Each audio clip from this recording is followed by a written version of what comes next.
വെളിപ്പാട് പുസ്തകം 3-ാം അധ്യായം 1-ാമത്തെ വാക്യം.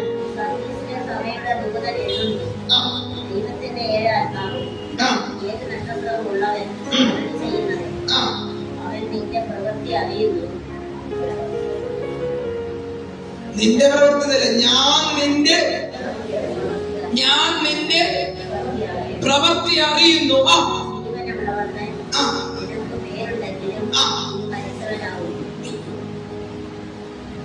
നിന്റെ പ്രവൃത്തിയിൽ എന്തില്ല? നിന്റെ പ്രവൃത്തിയിൽ എന്തില്ല? പുറമേ നോക്കുമ്പോ നീ ഭയങ്കര ഭക്തൻ. ഞാൻ പ്രാർത്ഥിക്കുന്നുണ്ട് പാസ്റ്ററെ,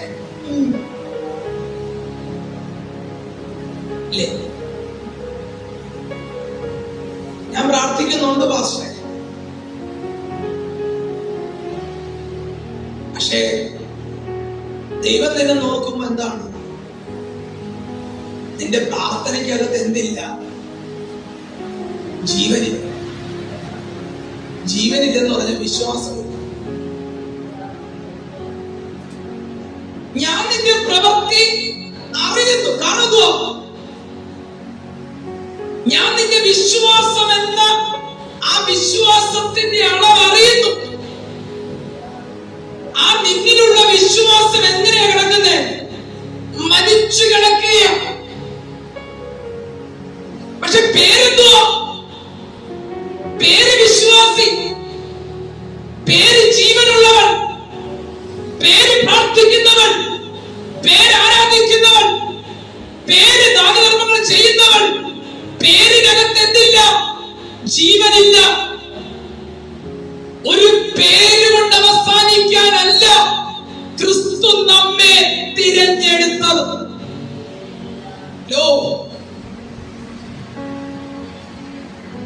ദൈവത്തിന്റെ സന്നിധി നാം വന്നിരിക്കുന്നു. നമ്മെ നോക്കുന്ന ഒരു കർത്താവ്. വിജയ് പാസ്റ്ററിനെ നിങ്ങൾക്ക് കാണാൻ കഴിയുന്നു, എനിക്ക് നിങ്ങളെ, നിങ്ങൾക്ക് എന്നെയും കാണാൻ കഴിയും. പക്ഷേ ദൈവം നിങ്ങളെ ഇന്നത്തെ സാഹചര്യമല്ല, ഇന്നലകളിൽ ലോകത്തിൽ നീ എങ്ങനെയായിരുന്നു, ജാതികളുടെ ഇടയിൽ നീ എങ്ങനെയായിരുന്നു, നീ കടന്നുപോയ ആ സാഹചര്യങ്ങളിൽ എങ്ങനെയായിരുന്നു, നീ മരിച്ചവരുടെ പ്രവൃത്തിയാണോ ചെയ്തത് അതോ ജീവനുള്ളവരുടെ പ്രവൃത്തിയാണോ ചെയ്തത്? ഒന്നുകൂടി പറയാം, ലോക മനുഷ്യരുടെ ഇടയിൽ ദൈവമക്കളുടെ പ്രവൃത്തിയാണോ ചെയ്തത് അതോ ലോകമക്കൾ ചെയ്യുന്നത് പോലെയാണോ നീ ചെയ്തത്? ദൈവം നമുക്ക് ജീവനെ തന്നത് നമ്മൾ മരിച്ചവരുടെ പ്രവൃത്തി ചെയ്യാൻ വേണ്ടിയാണോ? അല്ല. നാം മരിച്ചവരായിരുന്നു കുഞ്ഞെ. മരണത്തിന്റെ അധികാരിയുടെ പ്രവൃത്തികൾ ചെയ്തുകൊണ്ടിരുന്നവരായിരുന്നു. മരണത്തിന്റെ അധികാരിയുടെ കീഴിൽ അടിമയായിരുന്നു. ഒരു സ്വാതന്ത്ര്യമില്ലാത്തവരായിരുന്നു. കാരണം നമ്മുടെ പ്രവൃത്തി മുഴുവനും മരണമാ കൊണ്ടുവരുന്നത്. മരണം കൊണ്ടുവരുന്നത് എങ്ങനെയാണ്? പാപപ്രവൃത്തികൾ, ദൈവഹിതമില്ലാത്ത ഒരു പ്രവൃത്തി ചെയ്താൽ ആ പ്രവൃത്തി മുഖാന്തരം നിന്റെ ജീവിതത്തിൽ എന്താ വരുന്നത്? മരണം. മരണം. നമ്മിൽ നിന്നും മരണം നീങ്ങണം. നീങ്ങിയത് എങ്ങനെയാ? മരണത്തിൽ നിന്നും ക്രിസ്തു നമ്മെ എന്ത് ചെയ്തു? വീണ്ടെടുത്തു. മരണത്തിന്റെ പ്രവൃത്തികൾ ചെയ്തുകൊണ്ടിരുന്ന നമ്മുടെ ഉള്ളിൽ ജീവന്റെ പ്രവൃത്തി വെളിപ്പെടേണ്ടതിന് ജീവനായകനായ ക്രിസ്തു നമ്മിൽ വന്നു. ഹലോ, നമ്മളൊന്നും വന്നതല്ല മക്കളെ, നമ്മളെ കൊണ്ടുവന്നതാ. സ്വോത്രം, സ്വോത്രം. ഒന്ന് തിരിഞ്ഞു നോക്കിക്കേ, ഒന്ന് തിരിഞ്ഞു നോക്കിക്കേ. ഞാൻ എങ്ങനെ ഈ പുസ്തകത്തിനകത്ത് വന്നത്? ഞാൻ എങ്ങനെ ഈ സത്യത്തിലേക്ക്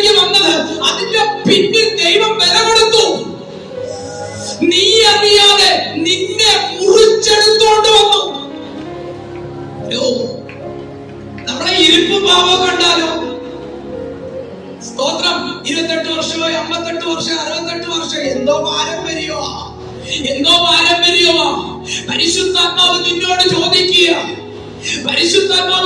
ചോദിക്കുക, നീ ജീവനുള്ളവളായിരിക്കാനാണ് ഞാൻ ആഗ്രഹിച്ചത്. പക്ഷെ നിന്റെ പ്രവൃത്തി എന്തുണ്ടോ? അത് മരിച്ചവരുടെ പ്രവൃത്തിയാണ്. ഇന്ന് പകൽക്കാലം മറന്നു പോകരുത്. ഈ ദൈവസഭയ്ക്കകത്ത് നിന്നെ കൊണ്ടുവന്നത്, ഈ ദൈവിക മാർഗത്തിലേക്ക് നിന്നെ കൊണ്ടുവന്നത് മരിച്ചവരുടെ പ്രവൃത്തി ചെയ്യാനല്ല. അങ്ങനെ ചെയ്തിരുന്ന ഒരു കാലഘട്ടം ഉണ്ടായിരുന്നു. മരണത്തിന്റെ അധികാരി പ്രവർത്തിച്ചിരുന്ന ഒരു കാലഘട്ടം ഉണ്ടായിരുന്നു. പക്ഷെ ഇനി അതല്ല പ്രവർത്തിക്കേണ്ടത്. നിന്നിലൂടെ ജീവന്റെ വചനം, ജീവന്റെ ശക്തി നിന്നിലൂടെ പ്രവർത്തിക്കണം. നിന്നിലൂടെ ജീവന്റെ വചനം, നിന്റെ പ്രവർത്തികളിൽ മറഞ്ഞു കിടക്കുന്ന ഇരുളിന്റെ പ്രവർത്തികളെ ഇന്ന് പകൽക്കാലം ഉപേക്ഷിക്കുക. നിന്റെ വിശ്വാസത്തിന് തടസ്സമായി, നിന്റെ അനുഗ്രഹത്തിന് തടസ്സമായി, നിന്റെ മുന്നോട്ടുള്ള വാഗ്ദത്തത്തിന് തടസ്സമായി നീ അറിയാതെ നിന്നിലൂടെ പറ്റിക്കിടക്കുന്ന ചില പ്രവർത്തികൾ, വിശ്വാസത്തെ അവിശ്വാസമാക്കി തീർക്കുന്ന ചില മരണത്തിന്റെ പ്രവർത്തികൾ, ചില ജഡത്തിന്റെ ചിന്തകൾ ഇന്ന് പകൽ നിന്നെ വിട്ട് മാറട്ടെ. Hallelujah. Praise the Lord. Praise the Lord. Praise the Lord. എന്റെ മക്കളെ, നിങ്ങൾ ഒരു കാര്യം മനസ്സിലാക്കണം. നിങ്ങൾ വിചാരിക്കുന്നത് പോലെ ആരാധിച്ച പ്രസാദിക്കുന്ന ഒരു ദൈവം അല്ല. അവർ കുറ്റം ഏറ്റു പറഞ്ഞ് എന്റെ മുഖം അന്വേഷിക്കുവോളം, ശ്രദ്ധിച്ചേ, എന്റെ മുഖം അന്വേഷിക്കുവോളം. കുറ്റം ചെയ്തപ്പോൾ ദൈവം അടുത്തു വന്നോ അകന്നു മാറിയോ? എനിക്ക് പറഞ്ഞതാ, കുറ്റം ചെയ്തപ്പോൾ നിന്റെ ജീവിതത്തിനകത്ത് മരണത്തിന്റെ പ്രവൃത്തി ചെയ്തപ്പോൾ നീതിയുടെ പ്രവൃത്തി ചെയ്യുന്ന ദൈവം അടുത്തിരുന്നോ അകന്നിരുന്നോ? ഹലോ,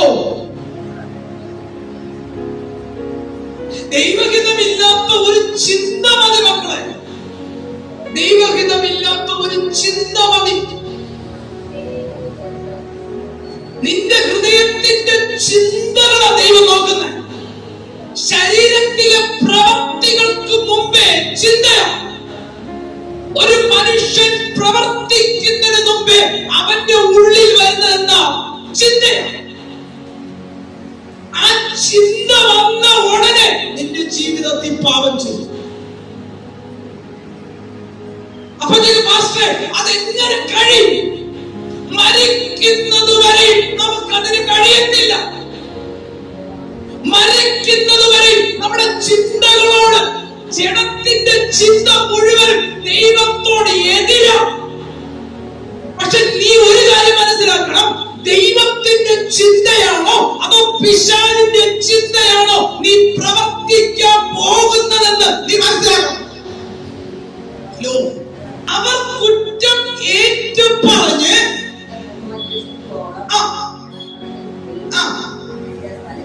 എന്റെ സ്ഥലത്ത് ഇരിക്കും. അപ്പൊ ഇതുവരെ എവിടെയായിരുന്നു? ഇതുവരെ ദൈവം എവിടെയായിരുന്നു? അവർക്കൊപ്പം ഉണ്ടായിരുന്നു. അപ്പൊ ശ്രദ്ധിക്കേ, കുറ്റം ചെയ്തപ്പോൾ അവർക്കൊപ്പം ഉണ്ടായിരുന്ന ദൈവം എന്ത് ചെയ്തു? പോയി. അടുത്ത വാക്യം പറയുന്നു, കർത്താവ് മാറിയപ്പോ കഷ്ടത വന്നു. നിങ്ങൾ ആ വാക്യം ശ്രദ്ധിച്ച് പഠിക്കും. ഞാൻ കഥയല്ല പറയുന്നത്.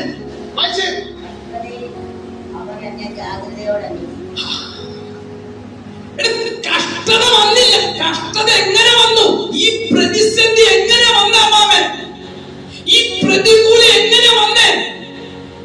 ഈ ദുഷ്ടൻ എങ്ങനെയാ നീ പ്രാർത്ഥിക്കുന്ന നിന്റെ വീട്ടിനകത്ത് കയറിയത്? പ്രാർത്ഥിക്കുന്ന നിന്റെ ശരീരത്തിൽ ഈ പിശാച് എങ്ങനെ കയറി? കാരണം ഈ ദുഷ്ടൻ കയറണമെങ്കിൽ ദുഷ്ടൻ ഇരുന്നിടത്ത് വേറെ ഒരുവൻ ഇരുന്നില്ലേ? അവൻ ആരാ? സർവശക്തനായ ദൈവം.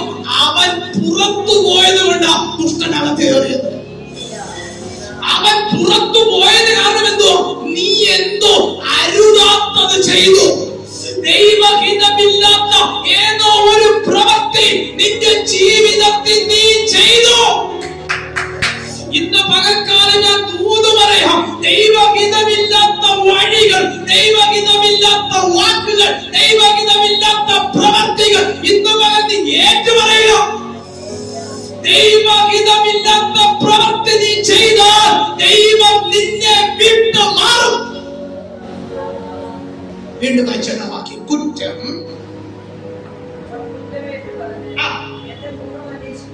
അപ്പൊ ദൈവത്തിന്റെ മുഖം മറന്നപ്പോഴാണ്. ദൈവത്തിന്റെ മുഖം അവര് മറന്നു. എപ്പോഴാ മറന്നത്? പാപം ചെയ്തപ്പോൾ. പാപം ചെയ്തപ്പോൾ അവരെന്താ പറഞ്ഞേ? അവരെ വീണ്ടെടുത്ത ദൈവത്തെ മറന്നു. അവരെ അവർക്ക് ചുറ്റും വേലി കെട്ടി സൂക്ഷിച്ച ദൈവത്തെ മറന്നു. ഇന്ന് വരെ അവരെ നടത്തിയ ദൈവത്തെ മറന്നു. അപ്പൊ കർത്താവ് അതാ പറഞ്ഞത്, കുറ്റം ഏറ്റു പറയുന്നിടത്തോളം കാലം ഇന്നലെ വരെ ആ ദൈവം നിന്റെ ഒപ്പമായിരുന്നു. പക്ഷെ നീ കുറ്റം ചെയ്തപ്പോൾ, പാപം ചെയ്തപ്പോൾ ആ ദൈവം നിന്നെ വിട്ട് അകലാനിടയായി. നിന്നിലുള്ള വിശ്വാസം കുറഞ്ഞു. നിന്നിലുള്ള വിശ്വാസത്തിന്റെ സ്ഥാനത്ത് അവിശ്വാസം വന്നു. നീ ജീവനുള്ളവരായിരുന്നു, പക്ഷേ ജീവനുള്ളവൻ മരിച്ചവന്റെ പ്രവൃത്തി ചെയ്തപ്പോൾ നീ മരിച്ചു. ജീവൻ വിട്ടുപോയ മരണം വരും. വീണ്ടും വായിച്ചാട്ടെ വാക്യം. വെളിപ്പാട് പുസ്തകം വായിച്ചാട്ടെ. ഞാൻ നിന്റെ മക്കളെ ശ്രദ്ധിക്കേ, നിന്റെ പ്രവൃത്തി, ആ പ്രവൃത്തിയാ ദൈവം നിന്നെ വിട്ടുമാറിയത്. ഞാൻ പറയുന്നത് ശ്രദ്ധിക്കുന്നുണ്ടോ? ഞാൻ പ്രസംഗിക്കുന്നത് നിങ്ങൾ മനസ്സിലാകുന്നുണ്ടോ? നമ്മൾ ചെയ്യുന്ന ഒരു ചെറിയ തെറ്റാകട്ടെ, പക്ഷെ അവിടെ വച്ച് ഏറ്റുപറയണം, കർത്താവേ ഞാൻ അറിയാതെ ചെയ്തു പോയതാ. ഇല്ലെങ്കിലേ അവൻ നമ്മെ നോക്കി നടക്കുക. കഷ്ടതയിൽ എന്ന് പറഞ്ഞാൽ പ്രതിസന്ധി, പ്രതികൂലത്തിൽ, ദുഷ്ടൻ എന്ന് പറഞ്ഞാൽ ദൈവം നിന്നെ വിട്ടുമാറിയാൽ നിന്റെ കുടുംബത്തിനകത്ത് മരണത്തിന്റെ അധികാരികൾ വരും. നിന്നെ തകർത്തുകളയും, നിന്നെ നശിപ്പിച്ചുകളയും. അത് വരാതിരിക്കാൻ സർവശക്തനായ ദൈവം പറയുന്നു, കുറ്റം ഏറ്റു പറഞ്ഞ് വീണ്ടും അവർ എന്റെ മുഖം അന്വേഷിക്കുവോളം ഞാൻ എന്റെ ആ സ്ഥലത്ത് പോയിരിക്കും. ഇവിടെ എന്തോ വായിച്ചേ? വെളിപ്പാട് പുസ്തകത്തിൽ ഞാൻ നിന്റെ പ്രവൃത്തി അറിയുന്നു. അടുത്ത വാക്യം.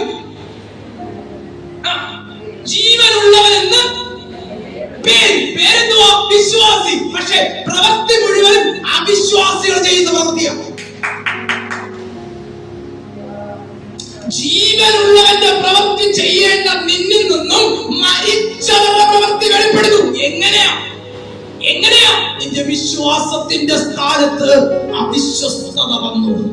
നിന്റെ പ്രവൃത്തിയിൽ അവിശ്വസ്തത വന്നു. നിന്റെ ആരാധനയിൽ അവിശ്വസ്തത വന്നു. നിന്റെ പ്രത്യാശയിൽ അവിശ്വസ്തത വന്നു. ആ അവിശ്വസ്തത നിന്റെ വിശ്വാസത്തെ തകർത്തു. വായിച്ച വാക്യം വീണ്ടും വായിച്ചാട്ടെ.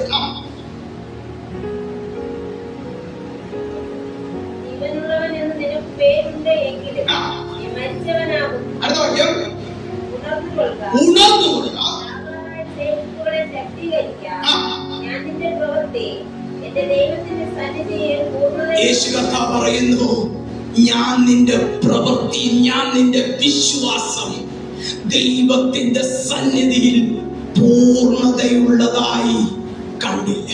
പ്രിയമുള്ളവരെ, നമ്മുടെ വിശ്വാസം പൂർണ്ണതയുള്ളതായിരിക്കണം. ഒരു കാര്യം നടക്കാൻ വേണ്ടി നീ ദൈവത്തിന്റെ പുറകെ നടക്കരുത്.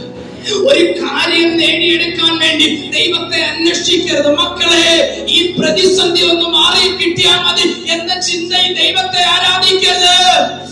പ്രതിസന്ധി മാറിയ വീണ്ടും പ്രതിസന്ധി വരും. ആ പ്രതിസന്ധി മുഴുവനും എന്നേക്കുമായി മാറണമെങ്കിൽ ഇരുട്ട് മാറി വെളിച്ചം വരണം. അതിന് കർത്താവ് പറയുന്ന ഒരു കാര്യമാ, ഈ നിന്റെ വിശ്വാസത്തിനകത്ത് ഒരു പൂർണ്ണത വേണം.